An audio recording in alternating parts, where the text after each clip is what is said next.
very clear that everyone in Ireland hates Conor McGregor. Basically, as soon as you mentioned his name, this whole atmosphere around this podcast deflated. We don't talk about the good times really anymore, which is a shame because you've got a lot of fans like myself into this sport. And I think that maybe is where we're all at now. Sure. He's that guy that tweets some stuff now and we just all kind of ignore it. It's like, what's that guy on about again? Oh, who cares? Yeah.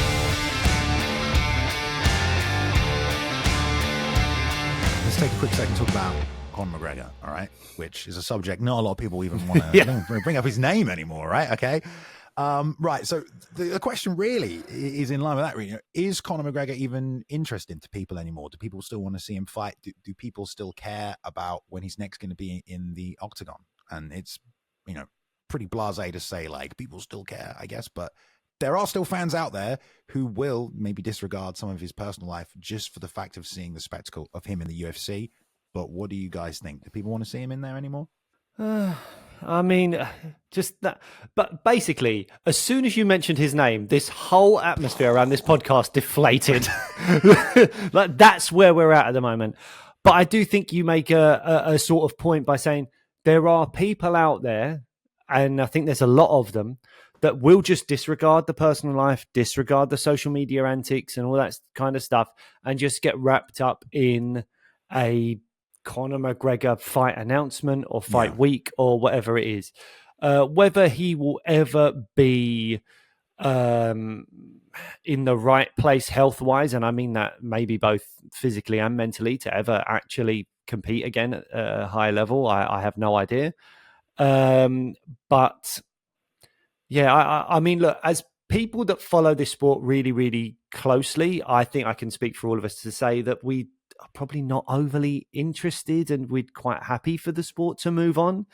But I think there's plenty of people out there that will want to see it, unfortunately. Yeah. If you look at the market that he operates in, which is primarily the US, and you look at US sports, right? I'm a big NFL fan, big NBA fan.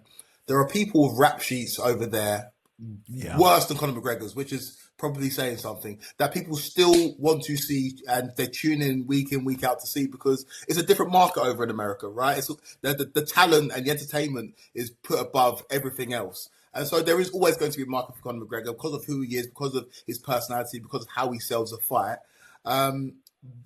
But for me personally, I'm not too fussed. And I've said this before when we did the first episode. He's the man that got me into the sport. And I will forever be grateful for that. UFC 189 was incredible. And that was a completely different Conor McGregor. Where he's at right now is he's a different person. He's a different person. Yeah. And that's not absolving him from all the wrongdoing that he's done. But I don't view him as a fighter anymore. So when you ask me, am I excited to see him in the octagon? Yeah, I'll tune in and watch it. But this is not the same guy that was crying in the cage after he won the interim title against Chad Mendes. It's the same guy that was sat there and just gave you bars after bars after bars. And even though he was being a bit of a dick, you were buying into it because he was Conor McGregor. Right now, I'm over it. So if he fights again, I'll tune in. If he doesn't, the sport can move on. Yeah, I mean, you talk about that win. That was about 10 years ago now. And usually in MMA, obviously fandom's different, but we do talk about 5-year fandom. And now we've gone almost two seasons of that without, Conor McGregor really living anywhere near the same sort of level of achievements he did. I spent last year, putting together a big old timeline on Conor McGregor, like a documentary of his life. And I got to interview some Irish MMA media members who had been there since the beginning. And while doing that research and interviewing those guys, it was very clear that this is like April last year, right? Before the end of year scandals. Very clear that everyone in Ireland hates Conor McGregor. And I'm like, okay, I feel like the public perception would be pretty negative. But for hearing from these Irish media members where they're like, the Irish media do not even say his name anymore. Like they will just say your man or something if there's a reference to it. Like they don't even want to speak about him.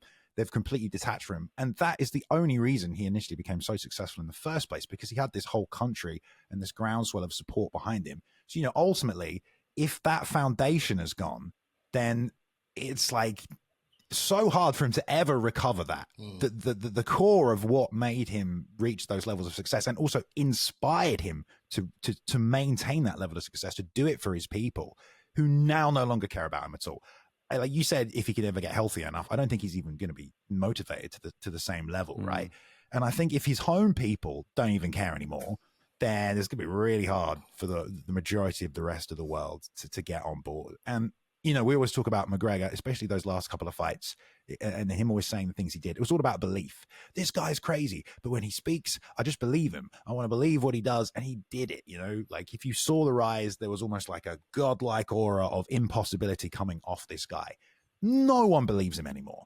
He will not convince anyone that he is going to become world champion anymore. And even like, if you didn't figure like 3 or 4 years ago, maybe you would have still believed him just because it's Conor McGregor, but he's lost that. No one is going to listen to his bullshit anymore. Like, so yeah, I don't think people are even, I don't think anyone who's an MMA fan cares. I think people who aren't MMA fans might care. You know? And it's so interesting in this sport as well, because I think MMA fans are very forgiving of fighters when they go past their prime, they start losing fights and you don't really hold it against them. For example, Izzy lost on the weekend. We're not going to hold that against him when we talk about the pantheon of greats when it comes to MMA. Same with so many fighters, right? We see it's impossible to go out this game unless you're Khabib, unless you're GSP, going out on top. But I believe that if Conor McGregor stopped fighting, say he stopped fighting after the Khabib fight, I think we'd be talking about an all-time great. When we talk about the strikers all-time, we didn't even utter his name. And I think I think 4 or 5 years ago, that would have been impossible to believe because of how unique his striking was when he first got into the game and what he was doing as well, accompanied with the other stuff as well. But Conor McGregor over the last 4 or 5 years with the Poirier fights and with the stuff outside the octagon, he's undone so much of his legacy. And I feel like it's a rare case that happens in MMA because we don't do that normally. We allow fighters to get old, and if they lose when they get old, we accept it. But for Conor McGregor, we don't talk about the good times really anymore, which is a shame because he got a lot of fans like myself into this sport. Mm-hmm. And he's not even had that crazy losing streak that like BJ Penn had. He's only lost a couple. Like, it didn't take much. It's all about the person. It's only now that we want to see, like, we want to stop seeing Tony fight. Tony's lost so many fights, but it's Tony Ferguson, right? And we will give him the benefit of the doubt, but the benefit of the doubt went a long time with Conor McGregor, and it's a shame because he was the most popular fighter we've ever seen. I like that. The benefit of the doubt went a long time ago. That's a good way of it. Anything on that, Blake, before we move on? No, I think it was really interesting, the unfortunate situation that happened with Paul Hughes recently. And even Paul Hughes, who I believe would confess to being a guy that looked up to Conor McGregor so much, when Conor McGregor's tweeting some nasty stuff about Paul Hughes, Paul Hughes' response on, I believe it was Helwani's show, he was saying, oh, well, he tweets a lot of stuff. So I was just like, oh, I just didn't really pay attention to it. And I think that maybe is where we're all at now. Sure. He's that guy that tweets some stuff now and we just all kind of ignore it. So what's that guy on about again? Oh, who cares? Yeah. And that's where we're at. And you combine that with the genuinely disgusting things that he's been found liable or guilty of and been accused of and all this kind of stuff. And then you just go, I think I'm done. Well, guys, hope you enjoyed this episode of Talk MMA today here on the talkSPORT channel. Thank you very much to Kwaku and Blake as well for joining us today. We'll be back before the next pay-per-view, obviously, to have a little chat. Stay tuned to catch some interviews with Adam Catterall here on the talkSPORT MMA channel as well. Thank you very much. And we will see you next time. Thank you.